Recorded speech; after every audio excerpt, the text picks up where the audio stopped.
Welcome to The Weekly, a podcast brought to you by Calvary Bible Church. Looking forward to connecting the dots of your real life lived with what's happening here at Calvary week in and week out. With your host, Jay, I have a great friend of mine in the booth today, Zach Thompson. What's up, dude? Not too much. What's up with you? Oh, man. The fall day is really fun. Oh, it's pretty good. It's pretty good. The trees have been amazing this year. Yeah. So today was super windy, though. Yeah. And we were inside in a great meeting. I love the way that Calvary cares for staff to help equip and train us. But just outside the window, seeing all of those beautiful leaves just get ripped off the trees as all this wind comes. I had the same thought, actually. I was like, oh, is this the end of the season with these beautiful, beautiful colors? But I am still great. So this is my first fall living in this state since we got here in January. And so to see seasons is fantastic. Yeah, that's right. Yeah, so far all we've had, so it snowed for a long time, and we had like those 2 feet of snow pretty late in the snow season, and then it got hot. And so to see something that's neither of the two is fantastic. It's been so cool. This is a really good fall, actually, here in Colorado, so it's a good one for you. Yeah, it's been good. Hey, a lot of things happening at Calvary. Let me just touch some bases here with what you can connect with here at Calvary. Go to calvarybible.com or download the Church Center app today. Find the mobile bulletin, submit a prayer request, give online, find a group, find a place to connect here at Calvary. We would love for you to be there. Also, there's a great events page specifically to your campus. So wherever you find yourself here at Calvary, jump on to calvarybible.com or Church Center, find out what's happening in your community. Some major things have been happening. We got Heart of Advent coming up really soon, which this is going to be a really fun year. Yep. Some really cool things are happening there. And then, like always, we have a great Christmas plan ahead of us on all of our campuses. So you want to check out calvarybible.com or the Church Center app. Thanks. I can certainly say, from how things are shaping up, it's going to be the best Christmas plan that I've seen at Calvary. That's great. I love that. It's going to be good. Hey, so talking about, this is my first fall out here. Yeah. What are like the best things in this state that I've been growing in love for? What are the best fall things to do in Colorado? Sign up for ski season. Get your skis tuned up before the snow comes. So it's look forward to something that will come later. That would just be me, I guess. I don't like this name, but people call it leaf peeking. Yeah. Or something like that. Yeah. It's a weird name to me. People do get up to the mountains probably earlier than October, obviously. Yes. Yeah. So I was at my parents live up in Conifer. Yeah. And was up there helping one day, and I could not figure out why the traffic was abysmal. Like, it was just the worst it's ever been in driving up there, and it was all of these peepers. This is so weird. I don't like that term. That's a big fall thing here. Yeah. I live and serve in a small town, so Erie's a little more smaller community than Boulder and Thornton. So we have like a Boo on Briggs, which was really fun. It was like a Halloween themed. There's a lot of things like that happening in our communities. I think that makes Colorado really unique in the fall. Yeah. So I like those things. One of my favorite things to do in the fall, Zach, is I love Saturday mornings when you open up your windows and the cool fall air comes in. That's one of my favorite things about Colorado fall. Yeah, I've been really enjoying, so normally it's just hot where I was. So I've been really enjoying this cool combo of being able to wear shorts, but with like a long sleeve shirt. Yeah, totally. Like that was awesome. Like something I've never experienced before, and it's wonderful. Are you a fan of like the pumpkin spice everything? I like pumpkin. I don't like pumpkin spice everything. So I will get a lot of pumpkin things. Pumpkin pie, I think, is proof that God loves us and cares for it. So here's our story. Here's what we're talking about. So a couple weeks ago, I gave an illustration involving pumpkin pie at the Thornton campus, and I slightly throwing Emily under the bus in this like silly illustration for what it is. I had people come and give us pumpkin pie after that illustration. Those are the best sermons when someone delivers a pie to you. Yeah. So we've been talking with people like, oh, now you need to be careful with this. And it's like, yes, I do either need to be careful or just go bigger. You know what I love? $10,000. What I love is a nice Mercedes. Yeah.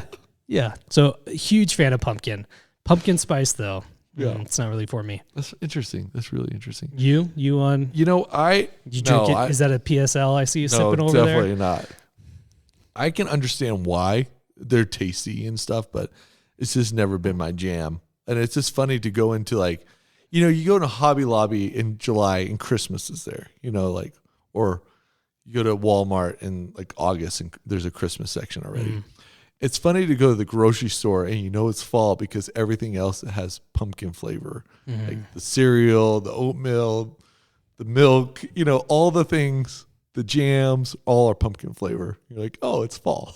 Yeah. It's funny. Yeah. It's really funny to me. And it's wonderful. Hey, pumpkin pie is really good. Oh, I know. Okay, so we're in the series Hebrews and it's greater than, and we were in 6 and now we're in chapter 7 and moving into 8 this week. It feels like it's flying by. I think we just passed the halfway point. Okay, cool. Yeah. That's really cool. We were talking about Abraham last week, and then this week moved into someone who Abraham ran into, quite literally, almost, Melchizedek. Who's that? He's a strange character in the Bible. Yeah, that's why I'm asking. Who is he? Yeah, who is he? Who do you think he is? Well, who do you think he is? Do you have like a whiteboard with like strings like attached everywhere? Like, who is Melchizedek? I've given some time to that thought, actually. Yeah. Why don't you give some time to it here? Well, he's one of my favorite characters of the Bible. Mm-hmm. There's a reason why that happened.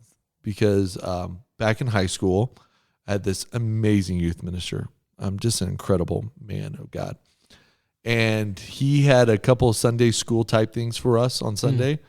One was just a very formal Sunday school for most of the high schoolers that everyone was invited into. And then he had like this side room that he was just one season. He's like, you know what? This is going to be intense. It's going to be a little deeper for those who are interested. I'm going to teach the book of Hebrews.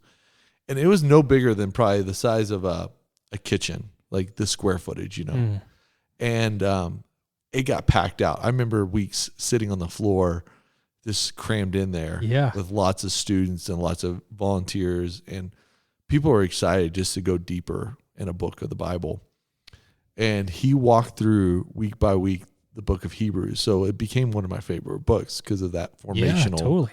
And just to hear his understanding and my young faith and to just connect those dots to Christ was wonderful. So Melchizedek was one of those conversations we had openly one week. I remember it like this was like 20 years ago. I still remember the beauty of everyone's ideas and thoughts and his, rabbit trails through the Bible, like trying to get us to dig deeper and to think more thoughtfully about our Bible reading. And it's just really fun, right? Yeah. This is one of those moments. So Melchizedek is special to me because it's attached to a great memory, but also he's an interesting character in the Bible because I like Bible trivia. Mm-hmm. That's a really nerdy thing to say out loud. I like Bible trivia. So he usually ends up in some fun categories of Bible trivia, like who didn't die in the Bible. Like there's a few like that. But I think Melchizedek is interesting too because he's a king and also a priest. Why is that significant? Well, no one else held that role. Totally. And in fact, I was just reading, I cannot remember for the life of me. Was there a king who tried to play priest once in the Old Testament? Yeah. So Saul did. That's it, right? Yeah. That's right. I was just in Kings, and that story hit me. Yeah, and it was for Samuel. Actually, it was for Samuel. It was one of the reasons why it was in that spiral of him losing the king, his role as king. That was a big part of it. That's right. That was right. He tried to do it. Yep. Yeah. So, and Melchizedek is like a really short story too. It's 5 verses maybe. And then Hebrews writes a whole section on it. And this isn't the first time that we've heard of Melchizedek in Hebrews. Like each time it's like this little nugget of he's a priest forever like Melchizedek. And each week in Thornton, it's had to be like, we'll talk about him later, but not now. So, okay, here's a question that came up in my life group. Okay. Was this a moment in church history when the writer of Hebrews was writing that Melchizedek was a popular figure, that so like maybe the first century actually understood him better because he was like a popular thing among teaching, like, you know what I'm talking about? Totally. Yeah. Or is it like the reality that the Hebrew writer, inspired by God, we always give it that credit, has to point out something that is just so significant, so he has to take time with it? Can the answer be yes? Probably. Yeah. So we certainly see Melchizedek as a figure that attracted a lot of folks. So the Qumran community. That's really good. Okay. Yeah. So to clarify, there's this community of people who kind of lived on the outskirts of Jerusalem, kind of the middle of nowhere, where they were trying to set up a community that was perfectly worshiping God. And that's a very high level like overview of what it is. There's a ton of details there. But they also saved the Dead Sea Scrolls.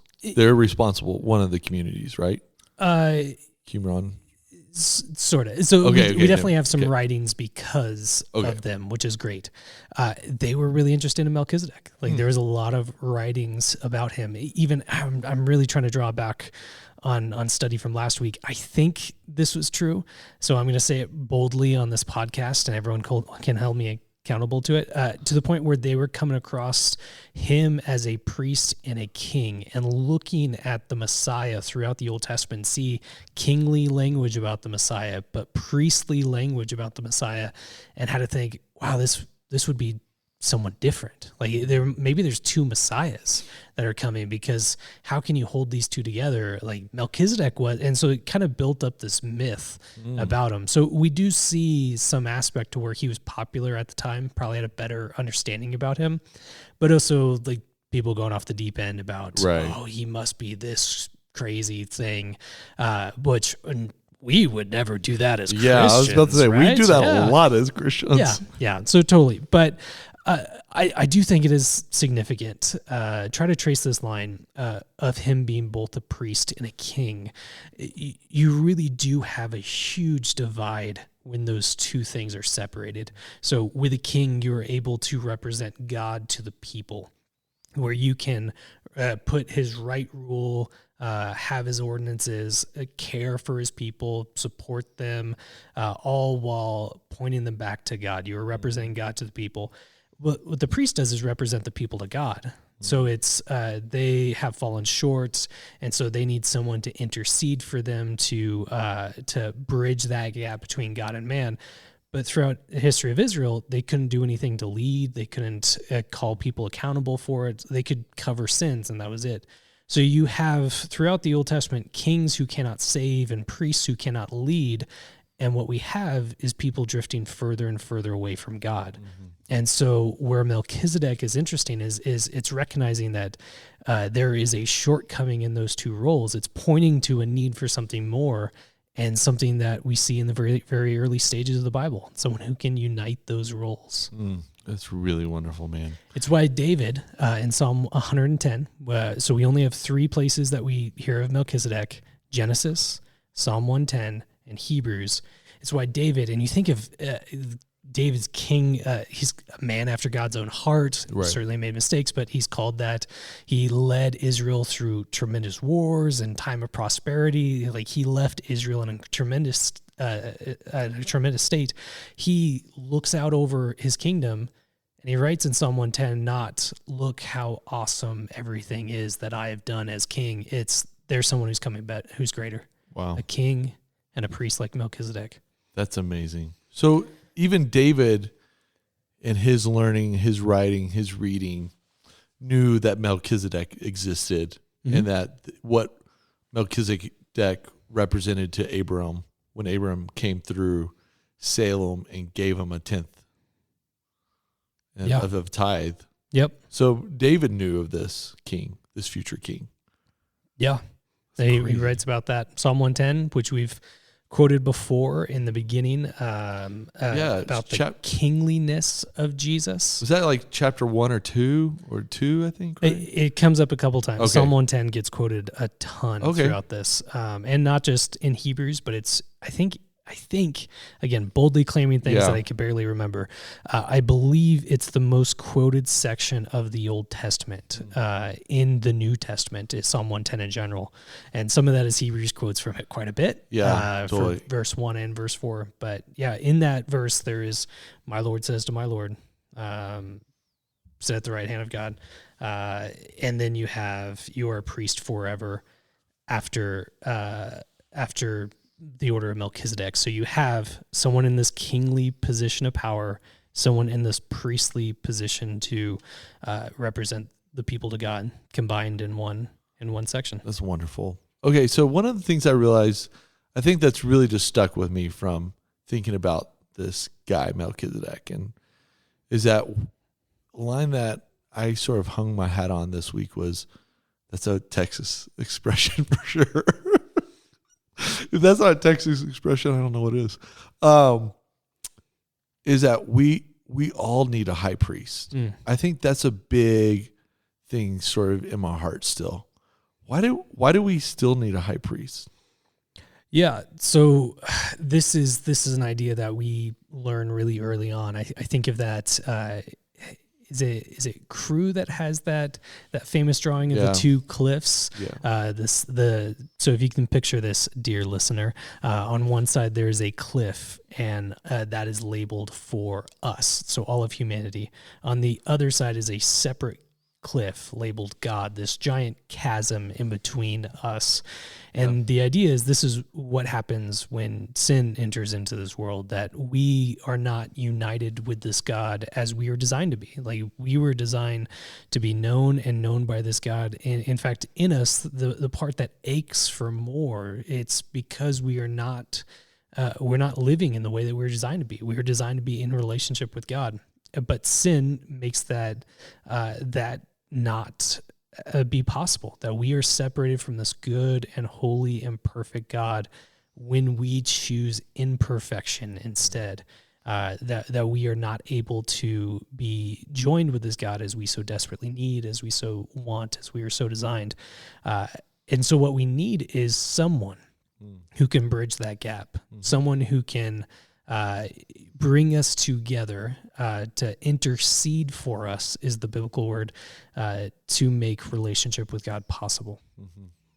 Yeah, so in that napkin drawing you put, we call that, was it napkin theology around here? Yeah. And put the cross, and that's where Jesus spans that gap. Yeah. Well, that's where you're giving the answer as to how we get that high priest now. But in the old covenant, which we've been talking a lot throughout Hebrews, we'll continue on for the next couple weeks. It's important to our faith. Really exactly important. Right. Yeah. God gave someone, and to show the direness of this separation, gave pages of instructions and limitations for who this person is to be. Like, this isn't God being restrictive or anything. This is how unassailable this gap is, that it needs to be one person on one day a year in one place from one family line, following all of these cleanliness laws. There's even pages of instructions about what he's supposed to wear. Like, all of this has to be done in order for them to bridge that gap, that we so desperately need someone to bridge that gap for us. But this is the seriousness of it and how difficult it is to do that. A high priest had to fill all these requirements. Yeah, totally. It makes me wonder, when we talk about we're needing someone to save us, this is a very dominant Protestant thought, but it's like that someone that we don't need anyone between us and God. It can just be us. Yeah. It sort of debunk that sort of theory that we have sometimes of that individualistic religion. Yeah, so we go to 1 Peter, which talks about the priesthood of all believers. Yeah. So there is a biblical aspect of this, but I think what you're latching on with the Protestant part, like we don't need to go into a confessional with some sort of wood lattice between us and some dude on the other side who we totally know who it is, and have them intercede for us.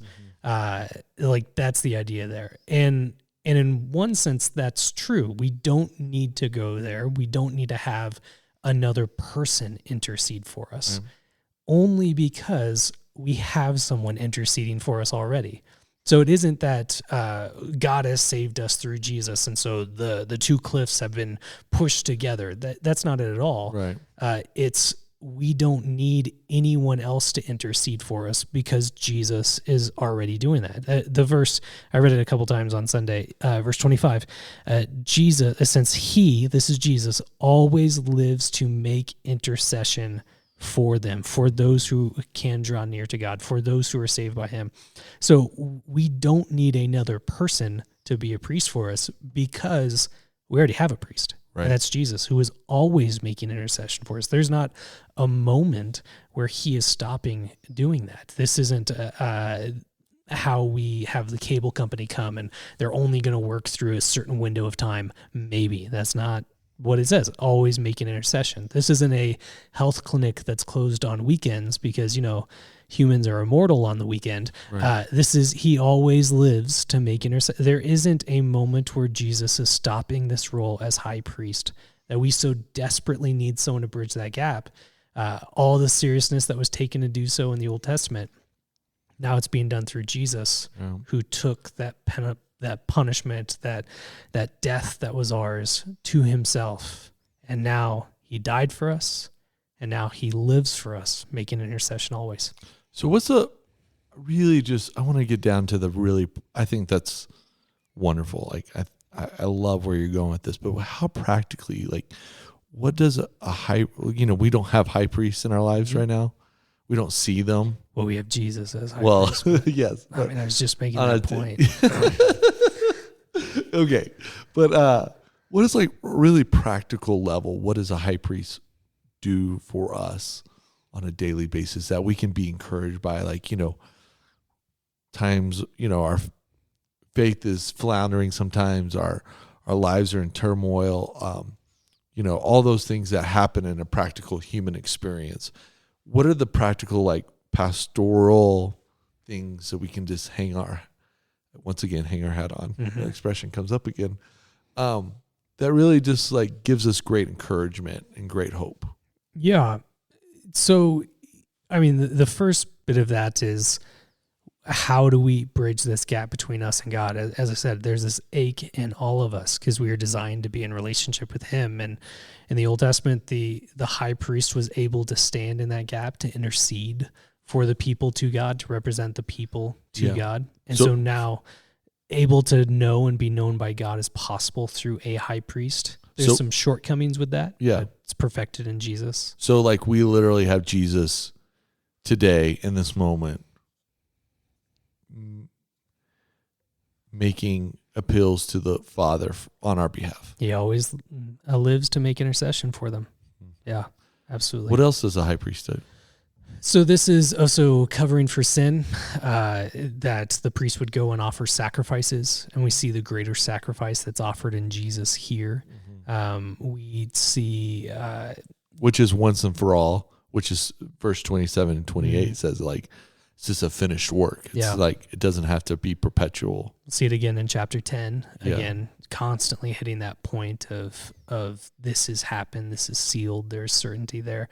And that's what this section is. Like, we talked a lot about hope last week. Okay. We had that beautiful verse at the end of chapter 6, in verse 19. We have the sure and steadfast anchor of the soul, a hope that enters into the inner place behind the curtain, where Jesus is gone as a forerunner on our behalf, having become a high priest forever after the order of Melchizedek. Well, how does that give us hope? Like, what is there hope about with Jesus taking on this role as high priest? And I think this is what chapter 7 talks about, that we all need someone to intercede for us, and Jesus is doing that. Well, we might have questions like, how do we know that he won't fail like other high priests before him? what we have, he's sealed by God's oath. God is swearing by him that he will do this, so we don't have to wonder, will he fail? Will God bring in some new covenant? That's not at all. So we can trust in God's promises, and that gives us hope that Jesus can save us completely. I really like the other part of verse 25 that we haven't said yet. He is able to save to the uttermost. Yep. Completely, to the brim, absolutely full. Whatever we want to put there, Jesus can save to that extent fully. And he's always working. So we have the quality of his work, uttermost, and the duration of his work, always. And that gives us hope there as well. And then there's also, there's no wonder, they always say, don't meet your heroes. Like, your heroes can let you down. Yeah.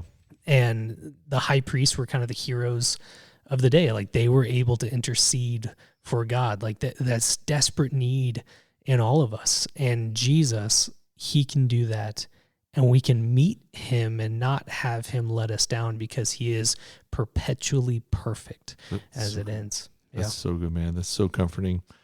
So, okay, as we turn the corner into chapter 8 and 9 and the next half of this book, what are you excited about? What are you hopeful for? What are you sort of thinking about a lot as you think about Hebrews?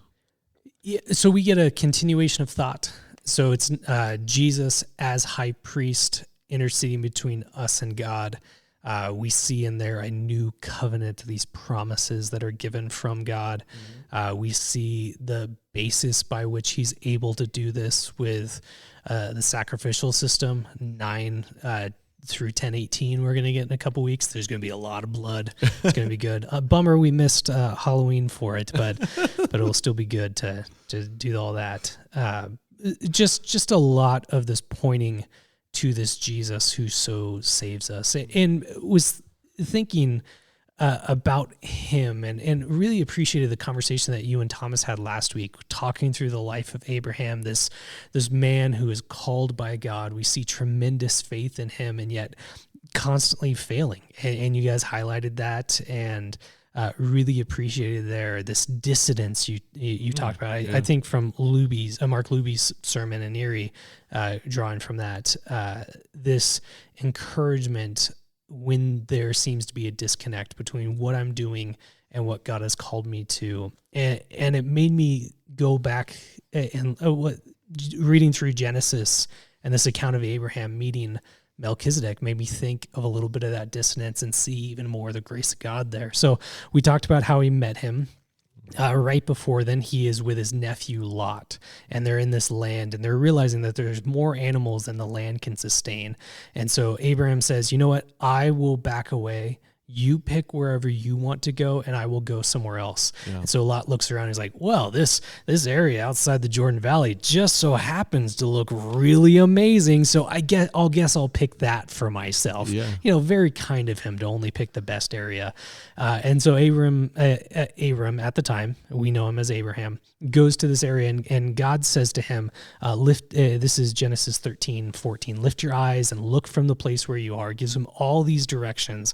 He says, I will make your offspring as the dust of the earth, so that if one can count the dust of the earth, your offspring can. So it's basically, your offspring will be numerous, and I will give them this land. This is before the Abrahamic covenant. It's a promise given to Abraham. It's an incredible promise. You will have this land. Your offspring will be so numerous. And God says in verse 17, arise, walk through the length and breadth of the land, for I will give it to you. And then verse 18, Abram moved its tent and came and settled. He came and settled. He was told to walk the land, but he instead settled. It's really interesting. So God says, I will give you this land. Go and walk it. Abraham settles. After this, Lot is over by the city of Sodom, which is best we can tell is like south of the Dead Sea, so the very southern part of Israel. He gets captured and conquered. Abraham forms an army, and he chases them. And it specifically tells us, chases them up to Dan. Dan is the very north of Israel, the land that God would give him. So we have this incredible moment where God says, walk the length and breadth. He doesn't do that. Yeah. His nephew gets captured, and he's forced to walk the entire distance to chase after his nephew. That's interesting. This makes me think of the times where like God tells us to do something and something goes wrong, and like we wonder, like, oh, did we mess up too bad? Yeah. Like, are we being punished by this? This is, did we really mess up? And then you get this incredible story after that of him meeting Melchizedek, a priest of God Most High, who blesses him. Mm-hmm. Like in those times where we aren't being as faithful as we ought to, this isn't God who gives up on us. This is God who is patient and loving and kind, but he does also give us a prod in the direction. Walk the length and breadth of the land, refusing to do so, having to do that, what God had required of him. For some reason, I think of Jonah as well. Go to Nineveh. And he refuses to do so, swallowed by this fish, and he gets spit up on at where? At Nineveh. Yeah. God prodded him in the right direction to do what he knew was good, what was right, not giving up on someone, but in the midst of this time of faithlessness, what looked like he was being punished by God, Abraham is actually blessed by a priest of God Most High. Yeah, it reminds me that God does not waste any material of our life. Mm-hmm. Like no matter how dissident it feels, no matter how chaotic it feels, God uses it all for eventually his glory. Yeah. And for his people. And that's, I think, our takeaway with this as well, that we have Jesus interceding for us. We always need someone to intercede for us. We are continuously falling short of the standards of this good God. And it isn't that he stops doing that for us. He gives up on us halfway through. He is able to save to the uttermost because he always lives to make intercession for them. Zach, it's been so good to be with you, man. Yeah, likewise. Thanks for your wise words, wise counsel, thoughtfulness. I appreciate it. Thanks for having me. Hey, Calvary, I hope you're appreciating it as well. If you ever want to reach out to Zach and encourage him, you can always go to the staff page, email him, let him know what you think about his comments in the weekly, what he's doing in Thornton campus. Be praying for him. You know, this is a great ministry area here at Calvary. We need to be praying for Zach. I know he wouldn't ask that for himself, but that we just be praying, encouraging him in this season of great ministry there in Thornton. Hey, the close today is from verse 19. A better hope is introduced, through which we draw near to God. Calvary, let's be reminded, a better hope is introduced in our life. That hope is in Christ, that we can draw near to God. And so this week, take some time, pause, sit down, and be invited into drawing near to God. He'll bless you, I guarantee you. Hey, Calvary, we love you. Thanks for listening. You can always write us at theweekly@calvarybible.com. Love to hear from you. And above and beyond, have fun eating all that pumpkin that's here in the fall of Colorado. Yep. See you, Zach. See you, Calvary.